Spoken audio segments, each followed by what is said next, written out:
What's going on, everybody? It's Joel here, and today we're going to be taking a look at the Reebok Nano 11 Fronings.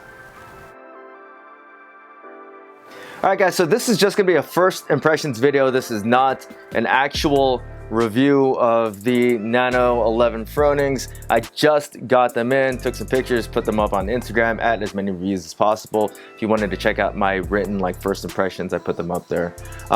This video, we're mainly going to talk about the build, how you size these, the differences between them and the Nano 11 or the normal Nano 11s, and basically what I think about them just in the short time that I've had them. I'm about to do a workout in them. Maybe I'll update at the end of this video with first workout impressions or something. But here they are. First impressions are actually pretty good. I am surprised already that I like these shoes as much as I do. So just looking at them, I mean, the styling from what I've seen has taken a pretty positive reception so far. I think they're okay. I mean, I don't think they're the worst looking shoes. I mean, they're not ugly, but the styling is not necessarily for me. I'm not going to say that they're bad looking, but it's just not really my style. You got a bunch of cross hatches, and then there's the topo camo, and then there's some horizontal lines at the tongue. There's a lot going on. When you see them from far away, it all kind of just blends in, but when you see them up close, you get a lot of that detail, and I think they're better seen a little bit further away, and that's just me personally. I think there's another colorway coming out. I'm not sure when it's coming out, but it's a darker blue colorway.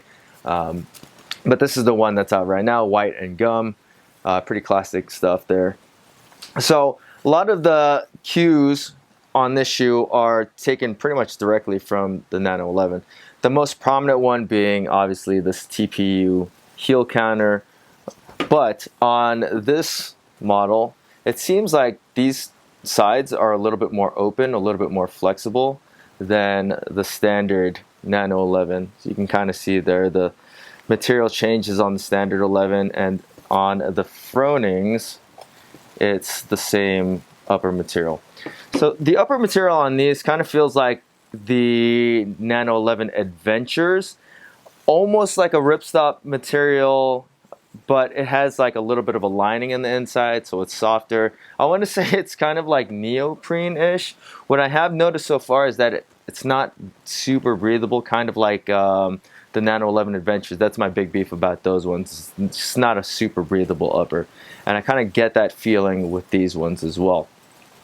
Anyways, moving on, the next big change between the normal Nano 11s and the Fronings is obviously the lacing system. So we do have a full slip-on booty design with the Fronings, and that has this drawstring right here. It seems like they brought over the little eyelets straight from the Nano 10 Fronings, because they have the little 3 laces through, and then you loop them through. Anyways, the drawstring on this is, when you tighten up, it's really long. I had heard some stuff about that, and I found that it wasn't the greatest way to tighten up the shoe and make it fit a little bit tighter. I had a little bit of an issue trying to get a good fit with this shoe, which I'll talk about later, but right now we'll still talk about just the build quality and whatnot. There's a little bit of ankle cushioning around here. The ankle is a little bit loose. I'm not a huge fan of that either. All right, I'll just talk about it right now. These shoes they run big on me, so that's why a lot of these things are the way that they are. Maybe the laces are a little bit long because these shoes are a little bit big. Maybe the ankle collar is a little bit open because the shoes are a little bit big. I got them in my normal size 10, which I got because I wasn't so sure if these were going to fit smaller or they're going to fit bigger, so I just went with my normal size. They do fit bigger. Anyways, the midsole on these shoes is pretty much the same. I'm going to say pretty much the same as the Nano 11s, but there's a huge change in that it doesn't feel like these have as crazy as a toe spring angle. I would say the drop might be the same, 7 millimeters. It still has that float right drop in that you can see on the forefoot right under and then it's got the carrier foam pretty much all around it to give it a little bit more structure. Obviously, you got like the TPU sides and the rubber bottom that's going to give it more structure as well. But I feel like I can get my toes more grounded in these shoes, and I don't feel like if I have my toes down, my heels come up, and vice versa. So I really like that about the Fronings over the normal Nano 11s. They just feel a little bit more flat to me overall, even though I have a feeling that the drop is going to be 7 millimeters. I can probably confirm that by the final review, but I'm going to say that they do feel flatter, and that is initially, I mean, that's just way better to me, because that was my huge problem with the Nano 11s. The outsole, it's pretty much the same exact thing. I mean, it looks identical, which is not a bad thing. I thought the grip on Nano 11s was pretty good. I thought the Rope Pro was pretty good. Some people hate it, but for whatever reason, the way that I climb a rope, it works for me, and I can't complain. So the underfoot feel on these is like the Nano 11s. It feels cushioned, responsive, not soft. It's still firm. They're still training shoes. Pretty much the whole like back mid part of the shoe feels identical in terms of the way that like the lateral stability is, which was good on the Nano 11s. I really like that about the Nano 11s. These shoes are like in the back part of the shoe are very planted. Now on the Fronings, the front part of the shoe is also it also feels planted. Oh, and another thing about these shoes is that they are extremely lightweight feeling, but when I measured them, they ended up being pretty much identical to the normal Nano 11s. I think it was like 325 grams and 11.5 ounces for a men's size 10. Now, when going to size your Fronings, I had already been sizing my Nano 11s down. I thought that was the way to go with them. The Fronings, these guys they run big.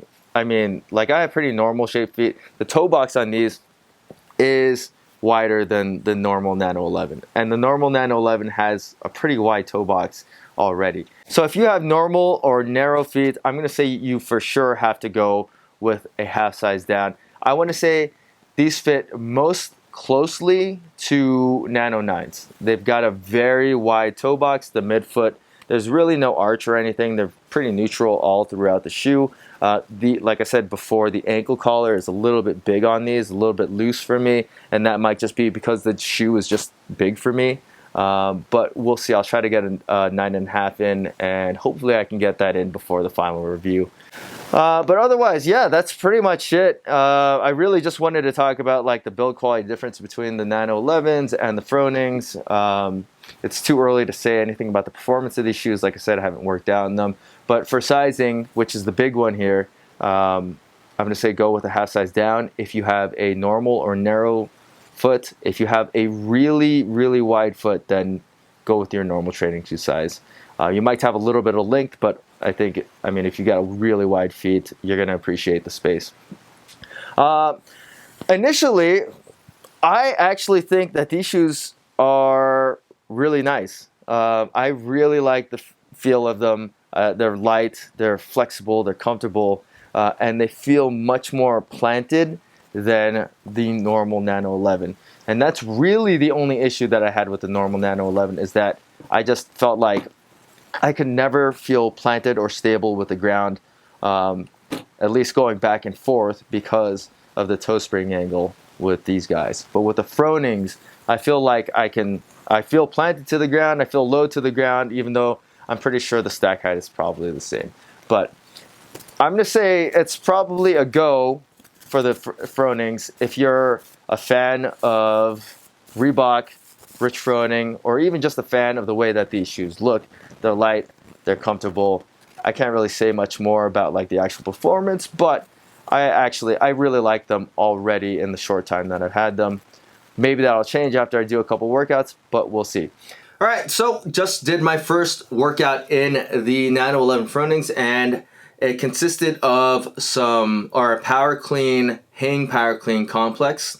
And then for the actual like WOD was assault bike and some clean and jerks. And so what I noticed with the Nano 11s is that anytime I would do any kind of hang cleans, it would pitch me forward onto my toes. And cycling hang cleans was really hard to do in the Nano 11s for me personally. I could never get my feet settled on the ground. I never had that issue with the Fronings, even though it was a power clean and then just one hang power clean. I never felt like when I would return the bar down, it would put me forward or pitch me forward. I was always very grounded with my feet, and I really liked that about the Fronings. Power delivery on these shoes is excellent. I thought the midsole on the normal 11s was fine. It's very responsive, it's cushioned. I really like that about it. And same with the Fronings. I don't think they really changed it all that much. Maybe they would have taken away a little bit of the float ride because they do feel a little bit more flat and firm.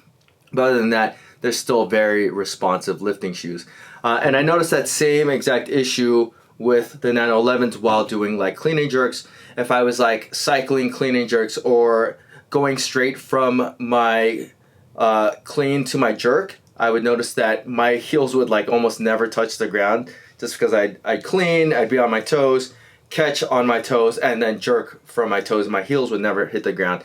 I never noticed that issue throughout any of my clean and jerks with the Fronings, which I really, really like. The Assault Bike, I mean, it just kind of is what it is. So, I mean, they grip the pedals pretty good, I guess. I mean, if you want to say anything.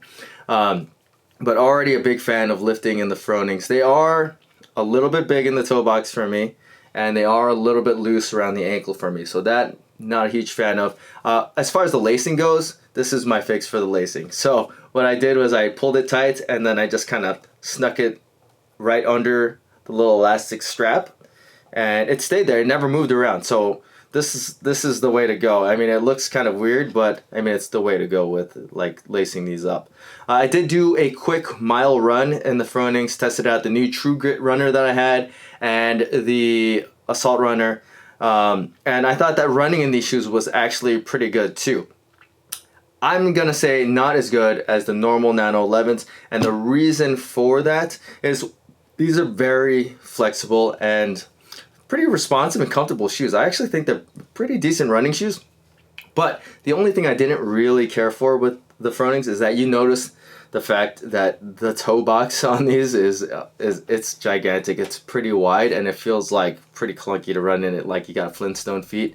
I didn't really notice that so much with the Nano 11s. So I think if you're like looking for a pure like run trainer, or you never really touch a heavy barbell or anything, you never do barbell cycling, the Nano 11 still might be the better option. But if you are doing CrossFit, the Fronings are the way to go. These are much better for cycling the barbell work, just lifting in general, and they still are pretty good for like plyometrics. Running is pretty decent in them, though I'd say not as good as the normal Nano 11s. But that is it for the first impressions review.